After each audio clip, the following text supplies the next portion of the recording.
You're not lost, you're adjusting. You've outgrown the roles you once played, the expectations you once accepted. What used to make sense no longer fits, and what lies ahead hasn't taken shape. This isn't confusion, it's transition. You're learning how to stand without old support, how to think without old beliefs, how to exist without seeking constant validation. It's uncomfortable because it's unfamiliar, not because it's wrong. Jung understood this phase as necessary, the shedding of a false self so the real one can emerge. You're not broken. You're in the process of becoming. This space you're in, it's not a failure. It's quiet undoing of all the ways you were taught to survive that no longer serve you. You've begun questioning everything: who you are, what you want, what matters. The people you once chased now feel distant. The goals you once clung to feel empty. It's disorienting, but it's not the end. It's the breaking of a shell. Jung believed that transformation often feels like loss before it feels like freedom. The confusion is a sign you're stepping away from borrowed identities. You're not falling apart. You're finally refusing to live on autopilot. You start noticing patterns, how you shrink in some rooms, how you overextend in others. You realize your silence wasn't peace, it was fear. That your perfectionism wasn't discipline, it was a shield. The more you look, the more you see how often you abandon yourself to feel safe or accepted. This is the hard part, facing the version of you shaped by survival, not choice. Jung saw this as shadow work, bringing the unconscious into awareness. Not to judge it, but to understand it. Because only by seeing it clearly can you begin to choose differently. This isn't a breakdown. It's the first moment of real alignment. You stop pretending.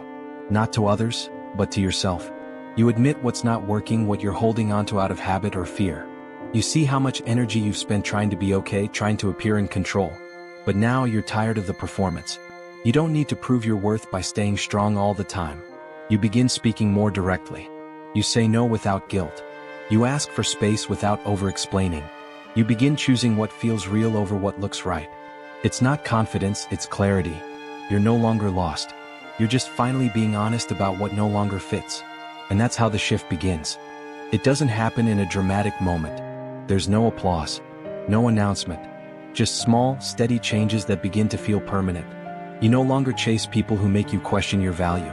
You stop explaining your soul to those committed to misunderstanding it. The silence that once felt unbearable now feels necessary. You notice the calm inside you growing louder than the chaos outside. You spend more time with what nourishes you and less with what drains you. You begin to build a life that reflects who you are becoming, not who you were trying to be. This isn't reinvention, it's return. To something deeper, truer. Something that was waiting for you all along. You didn't lose yourself. You were unraveling what was never truly you. The roles, the expectations, the pressure to be constant in a world that's always shifting. Now you're learning to carry your contradictions with grace. You've been broken, but not beyond repair. You've been lost, but not without direction. You've been alone, but not abandoned. What you thought was falling apart was really falling into place. Jung was right, wholeness isn't a destination. It's a process of integrating all that you are. Not perfect, not polished, but real. Complete in your incompleteness. And finally, free.